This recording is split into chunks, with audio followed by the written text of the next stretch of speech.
Bonjour à tous, je suis ravie de vous retrouver pour la lecture de vos énergies générales pour ce dimanche 3 mai 2020 et j'espère que vous allez tous très bien.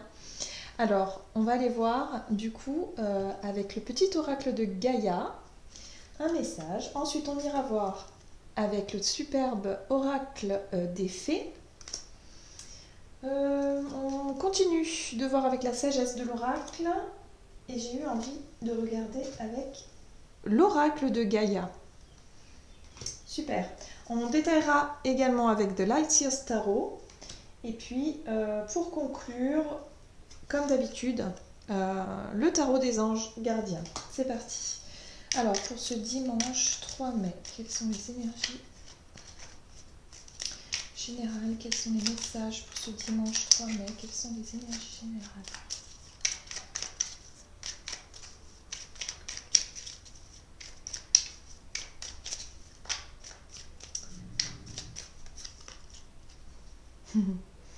Apprends, apprends, apprends.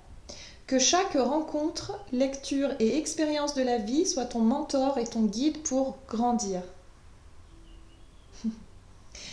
Donc voilà, on est sur l'expérimentation, hein, sur vraiment l'idée de se nourrir et d'apprendre de chaque situation. Donc c'est intéressant. Alors que nous dit ici l'oracle des fées pour ce dimanche 3 mai 2020.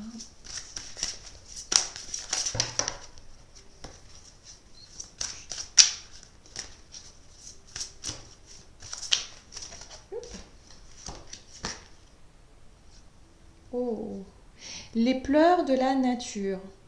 Le deuil est une chose sacrée. Alors ici, on nous parle effectivement de ce bilan que l'on peut tirer d'une situation. Voilà. Il y a beaucoup de personnes d'entre nous qui vivons une sorte de deuil, que ce soit un deuil dans notre façon de vivre, notre manière à nous de laisser le passé derrière nous, que ce soit relationnel, sentimental, que ce soit professionnel. Voilà, on vit tous des situations différentes, mais au final, on nous parle ici de laisser les choses derrière soi, d'une étape qui se termine, d'une ancienne époque, voilà, de la vie d'avant. Hein. Il y a vraiment cette idée-là, de se dire que là, bon, ok, on fait le bilan, quoi. Hein, c'est une journée en tout cas pour faire le bilan, pour se dire, ok, bon, là, j'ai vécu ça, c'est une étape importante. Je pense qu'ici, on est arrivés tous à une étape importante de notre vie, de savoir ce que l'on veut, du coup, démarrer dans un nouveau cycle, vous voyez? Donc là, il y a vraiment cette idée de faire le point sur ce qui vient de se passer et sur ce qui s'est passé ces mois derniers, voire ces années dernières, et faire le point et se dire, bon ben voilà, il m'est arrivé des choses superbes, mais en même temps, il m'est arrivé également des choses très dures, très difficiles, émotionnellement parlant aussi, et il y a vraiment l'idée de se rendre compte que finalement chaque expérience nous permet d'apprendre, d'en apprendre plus sur nous-mêmes, d'en apprendre plus sur ce que l'on souhaite, sur ce que l'on veut, sur la direction qu'on souhaite donner à notre vie, et sur également nos relations, enfin tout en fait. Il y a un gros bilan, un gros besoin en tout cas de prendre conscience voilà, de ce cycle qui se termine. Alors, c'est pas forcément négatif ou du moins très lourd ou très difficile.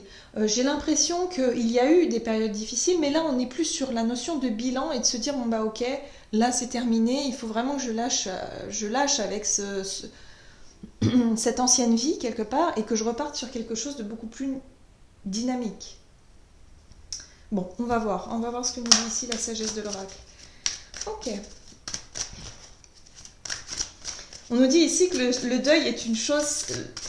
Le deuil est quelque chose de très important aussi. Il nous permet justement d'apprendre. Avec la carte du penseur, on est tout à fait sur cette idée de réflexion, de se poser justement pour faire le bilan, pour réfléchir, pour repenser à des souvenirs, à des choses qui se sont passées, des choses douloureuses, euh, euh, voilà, des choses qui ont dû se terminer et qui sont vouées de toute façon à se terminer. Donc, ce sont des énergies de bilan, de faire le point, de penser à tout ça et de se dire que finalement, ah, intéressant. Pourquoi je prends la sagesse d'Avalon? Bon, j'ai pris la sagesse d'Avalon. C'est pas l'oracle que je voulais prendre au départ, mais bon, il m'a appelé. Donc visiblement, la peur. Nous avons la peur ici.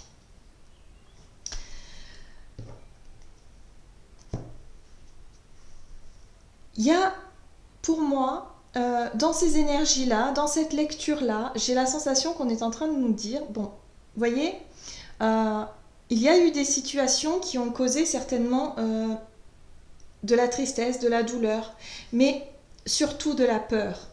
Et au final, en faisant le point, en étant dans cette réflexion-là et de se dire, ah oui, je me souviens à l'époque, j'avais très peur de faire ceci, j'avais très peur de partir, j'avais très peur de quitter, machin. Bah finalement, je me rends compte que c'était pas si difficile que ça, que j'avais peur, oui, mais que finalement, j'avais pas de raison d'avoir peur. Vous voyez cette idée-là? Et de se dire qu'au final, plus on surmonte ses peurs et ses appréhensions, et plus on en apprend. Et plus finalement on se lance dans des nouvelles expériences et dans la nouveauté, et moins on a peur. Vous voyez? Il y a vraiment cette idée de reprendre un petit peu le taureau par les cornes, hein, j'entends ça, taureau par les cornes, hein, c'est carrément ça. Et de se dire, voilà, là je sens de la peur parce que peut-être que j'ai perdu mon travail et qu'il faut que je trouve quelque chose d'autre. Et voilà, j'osais pas faire quelque chose, là ça y est, c'est le moment, j'y vais. Ou alors peut-être que pour certains ça va être euh, l'idée de se dire, oui mais j'ai tellement peur d'avouer mes sentiments à quelqu'un, bon là ok, on va surmonter ces peurs et puis on va y aller. Mais il y a l'idée de faire le point, de faire le bilan et de s'apercevoir que finalement la peur, on se fait souvent plus peur qu'autre chose. C'est pas... La situation n'est pas aussi dramatique ou si compliquée qu'on ne le croit. Nos peurs, elles sont là vraiment pour nous dire, attention, oui, ok, mais quand elles prennent trop d'importance, et du coup elles nous bloquent et elles nous empêchent d'aller de l'avant. Donc là, il y a vraiment le point, une espèce de mise au point qui sera faite, en tout cas sur les expériences du passé, et pour se dire que finalement, il va falloir lâcher avec cette idée de peur de se lancer ou de peur de terminer quelque chose. Parce que là, on est sur l'idée du deuil, sur le fait de se dire, il faut que j'arrête avec mes anciennes habitudes, ou il faut que j'arrête avec mon ancienne vie. J'ai vraiment envie d'autre chose, j'ai besoin d'autre chose. Et il y a même quelque chose qui nous pousse, que ce soit dans notre vie, on va dire, matérielle, hein, où on se sent obligé à changer par la force des choses, ou alors ça va venir du plus profond de l'intérieur où on va se dire non, mais moi j'ai plus envie de retourner dans la vie d'avant. Alors c'est cool, il y a eu des super bons trucs et tout, mais j'ai plus envie de ça, j'ai envie d'autre chose. Donc il y a vraiment cette idée de se dire ouais, ça fait peur parce que du coup, s'il faut que j'abandonne tout, comment je vais faire? Vous voyez? Et là, on se dit, ok, allez, avant j'avais eu peur pour telle et telle situation, et je me rends compte qu'au final, c'était pas si dur que ça, je m'étais fait un petit peu peur pour rien. Bon, là, voilà, il y a vraiment le bilan qu'on va pouvoir on va pouvoir faire ce bilan-là, cette mise au point, et de se dire, bon, ok, de quoi est-ce que j'ai peur aujourd'hui, quoi? Est-ce que c'est aussi dramatique que je le pense? Vous voyez? En tout cas, il y a des choses qui font peur. Hein. Il y a des grosses prises de décision, il y a des choses qui sont en suspens. Et là, on se dit, ouais, il faut que je mette fin à quelque chose, ou il y a quelque chose qui va prendre fin, et du coup, ça me fait peur. Et il y a des personnes qui peuvent être prises aussi dans ce cycle de se dire, oh là là, mais là, en fait, par exemple, si vous avez, je sais pas, une entreprise, et de se dire, ouais, mais non, en fait, vous savez très bien que vous allez devoir arrêter, parce que ça ne va plus et en même temps vous ne savez pas du tout ce qui va se passer par la suite, donc ça crée des peurs, des angoisses et de se dire mon Dieu comment ça va se passer quoi. Mais ça peut être sur tout un tas d'autres domaines également, vous voyez. Donc voilà, faites le point et dites-vous que finalement chaque expérience est très très bonne à vivre puisque il faut se dire que vous êtes là justement pour apprendre de nouvelles choses et pour progresser. Voilà. Alors, qu'est-ce qu'on nous dit d'autre? Ah, décision. Il y a, ouais, il y a aussi l'idée ici que cette peur, effectivement, elle peut venir aussi du fait que c'est à vous de prendre une décision. C'est à vous de dire non, ou c'est à vous de dire, bon bah ok, euh, ok, il faut que je décide, il faut que je fasse ceci, ou il faut que je... voilà, le roi d'épée, lui, il est là pour trancher, il est là pour décider, c'est un décideur, c'est le fait de prendre une décision, mais de l'acter la décision, vraiment dans le... on y va quoi, on décide.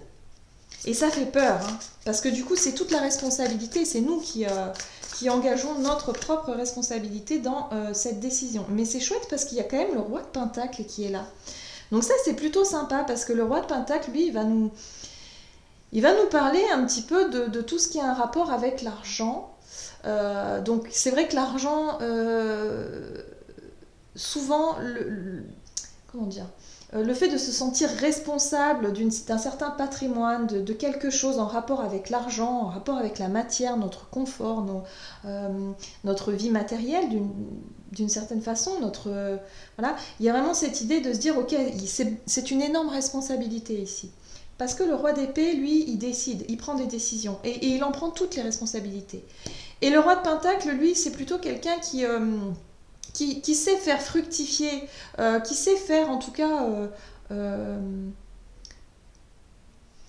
qui, comment dire, qui profite aussi de son expérience. C'est un homme d'expérience, c'est un homme qui a su construire, enfin c'est un homme, oui le roi, hein, mais je veux dire dans l'énergie c'est ça, c'est l'idée de l'énergie, de savoir en tout cas continuer à travailler, continuer à faire fructifier ce qu'on a pu acquérir comme richesse, mais en même temps c'est également l'expérience. La richesse n'est pas forcément que matérielle, on peut être aussi sur le domaine de notre expérience, sur le domaine de notre savoir, de nos capacités, de nos talents. Et il y a vraiment cette idée ici avec ce roi de Pentacle de vouloir en tout cas évoluer et faire fructifier une situation, que ce soit d'ordre financier, matériel ou même... il y a quelque chose comme ça. Mais une action importante ou une décision importante que vous devez prendre. Waouh! Vous voyez? Page de coupe. Le page de coupe, c'est cette énergie qui nous donne envie d'expérimenter parce que ça nous fait plaisir, ça nous apporte beaucoup de plaisir et beaucoup de joie. Alors c'est sûr que c'est le début de quelque chose, hein. Le page de coupe, c'est lorsqu'on commence quelque chose de nouveau qui nous met en joie. Donc pour certains, il y a un projet hein, vraiment hein, qui se dessine, il y a quelque chose que vous souhaitez modifier ou commencer.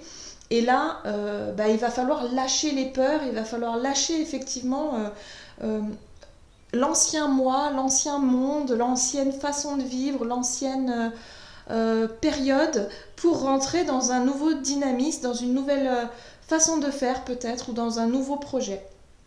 Oh là là, et regardez ça! On est sur le 9 de coupe quoi. Le 9 de coupe, c'est la réalisation de ce que l'on souhaite. Voilà, donc vous souhaitez quelque chose très fort. Vous avez vraiment envie pour certains de mettre quelque chose en place, que ce soit... Alors, c'est beaucoup dans le domaine matériel, j'ai la sensation, matériel ou du moins professionnel. Mais j'ai vraiment la sensation que c'est vraiment quelque chose de nouveau, mais il y a ce poids des responsabilités de décision. C'est à vous de décider et justement, ça fait... Là, pour cette journée, on nous parle de nos peurs qui remontent à la surface, des angoisses, des peurs, de lâcher encore... ce que l'on connaît déjà, ce que l'on a déjà, pour pouvoir s'investir quelque part totalement dans un nouveau départ, un nouveau projet. Quelque chose en tout cas que vous aimeriez mettre en place, mais pour ça il faut que vous lâchiez quelque chose de très important pour vous. Hein, le deuil d'une chose sacrée. Il faut savoir faire le deuil d'une chose qui en tout cas a été précieux pour vous et qui quelque part... aujourd'hui n'a plus lieu d'être, mais c'est compliqué de lâcher. Voilà. Pour pouvoir atteindre vos objectifs, il faut lâcher quelque chose. Ça, c'est intéressant. Donc, on va voir tout ça. Alors, on va voir quel est le message des anges gardiens ici. Ok.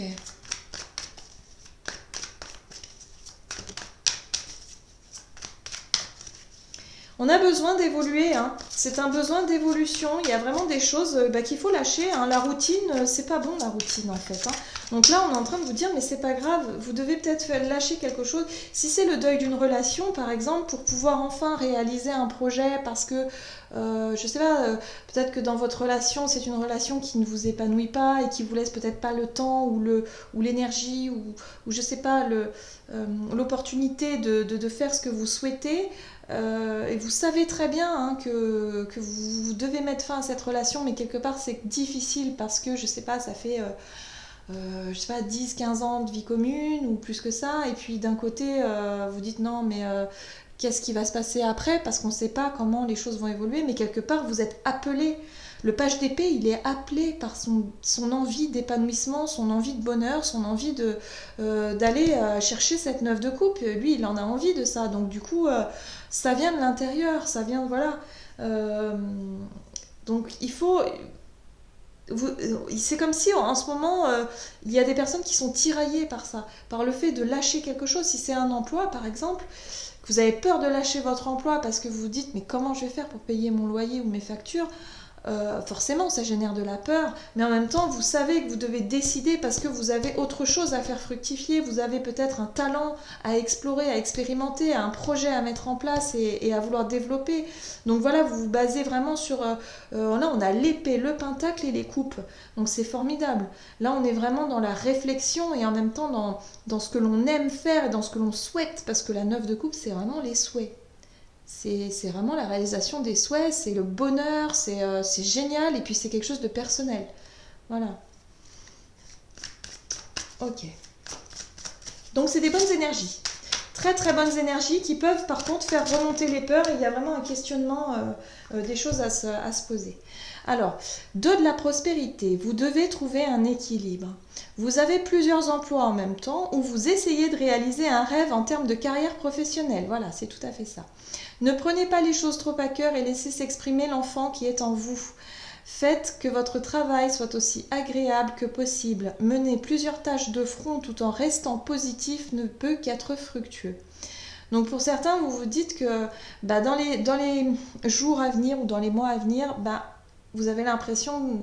Enfin, c'est soit vous devez lâcher quelque chose pour vraiment, véritablement vous lancer, mais j'ai l'impression que vous avez du mal à lâcher. Et du coup, ça vous oblige à concilier, on va dire, peut-être 2 emplois ou 2 situations en même temps, hein, peut-être relationnelles également, et qui du coup, vous savez que enfin, ça ne va pas pouvoir durer parce que là, on vous invite à retrouver un équilibre.